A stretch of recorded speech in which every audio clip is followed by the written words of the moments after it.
Here are 9 benefits that I've experienced by expanding on my classical training and 9 reasons for any classical musician to consider going beyond theirs. Number 1, more diverse professional opportunities and income streams. Musicians with broad skill sets have greater freedom and flexibility in how they earn income. This takes shape in a variety of projects and opportunities that open up when you embrace the possibility of exploring new musical territory.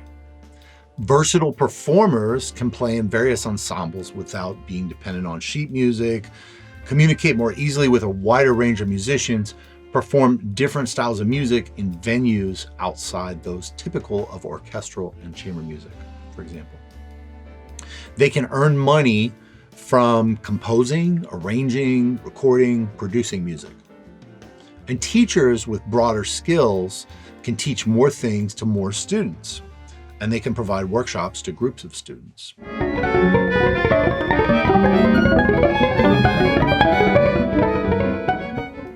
Number 2, variety of artistic choices. Many orchestral musicians play a limited repertoire, some of which repeats itself with the seasons. A common complaint that I've heard from orchestral musicians is that sometimes the repertoire is not as varied or challenging as they would like. Now, it wasn't like this for most of us when we were in conservatory. The problem is when school ends and the real world sets in. What many don't realize, or possibly what many have simply forgotten, is that there is always something new to explore and challenge yourself with. But for many, the reality of an orchestral or freelance classical career can be monotonous. I remember observing this when first being hired to the Columbus Symphony Orchestra as a college student. Everyone in school seemed driven and inspired, yet many of the orchestra musicians seemed bored or even annoyed that they had to show up for yet another orchestra rehearsal for a piece they've played many times before.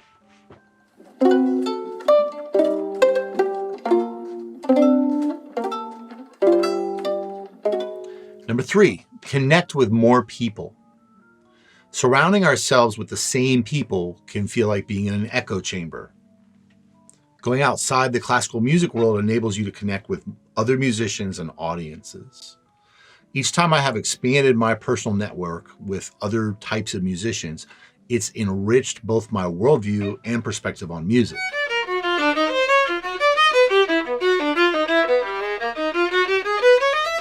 Number 4, personal and artistic growth.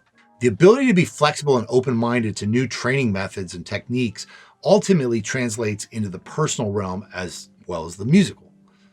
When you flex your psychological muscles to step outside your comfort zone consistently, you create a habit of being willing to take risks and learn new things that will benefit other areas of your life. I find that pushing out of my comfort zone is what helps me to grow both artistically and personally. I believe it's been important to add skills, join new networks of people, try different types of music, and reinvent my career as my life naturally evolves. One of the biggest surprises to me is how the new skills I've learned outside of my classical training have helped me become a better classical musician.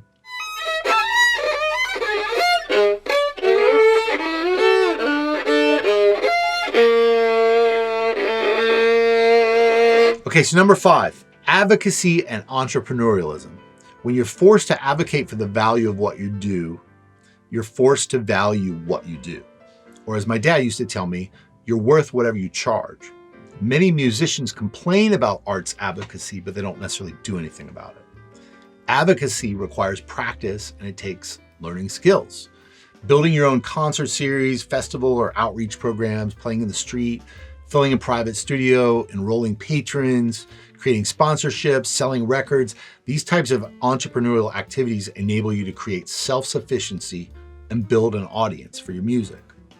The process of offering a service as a musician, charging for it, and enrolling others into the value it brings is widely underestimated and misunderstood. Music will not exist without resources. Musicians can't make music without tapping into resources. This is why entrepreneurialism and the creation of art or music must be considered as intertwined. I think it's fair to say that we can learn a lot about advocacy outside of classical music training. It's partly why over the past several years, I've created various services around advocacy and entrepreneurialism for musicians and have coached many, over 100 professional musicians in building sustainable careers.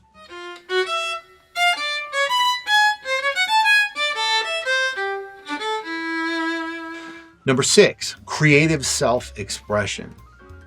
While classical music is undoubtedly a creative endeavor, there's a different type of creativity at play when you're improvising, arranging, or composing. And some other traditions of music encourage these types of creativity. Expressing myself creatively and discovering a unique sound or voice is a hugely satisfying outcome of studying beyond classical music. Whether or not many people resonate with my sound is irrelevant. Some people will, some people won't. That's okay. The fact that I have a sound is rewarding in and of itself. What if your sound was as identifiable as the sound of Vivaldi?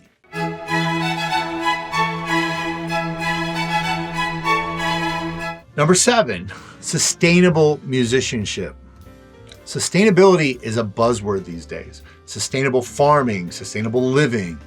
I'm interested in the concept of sustainable musicianship. This includes 2 ideas.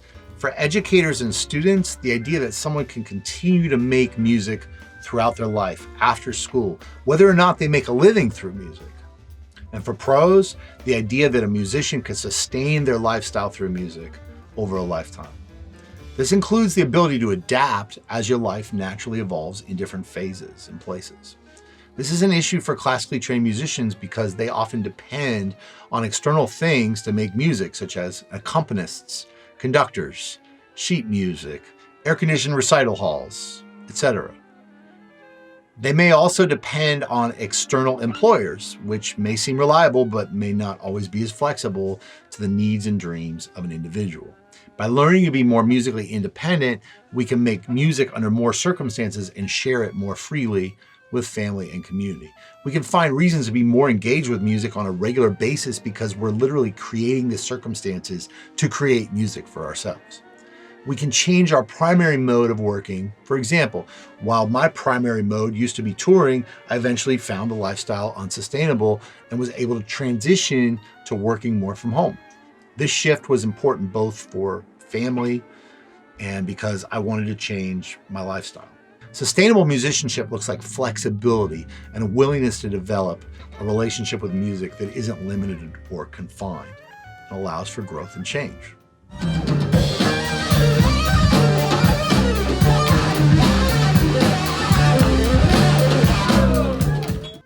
Number 8, contribution and impact. Contribution allows us to maximize impact.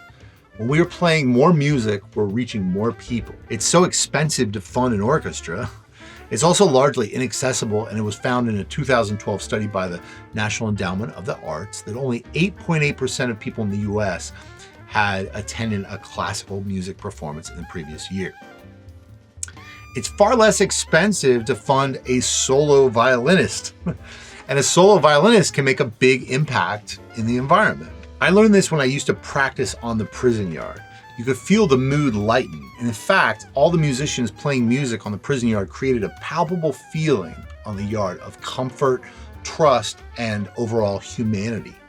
It makes sense when you consider that prison is widely described as a dehumanizing environment. The presence of music infused humanity.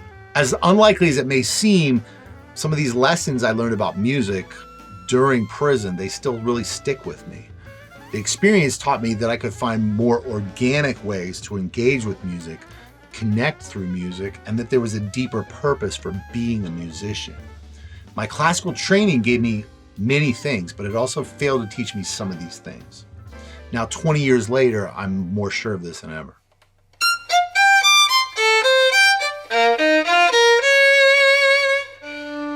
Which brings me to number 9, fulfillment.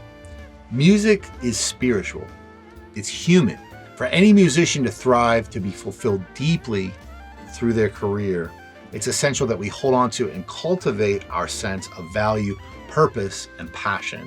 And just to be clear, there's no doubt that a classical musician can have all these things.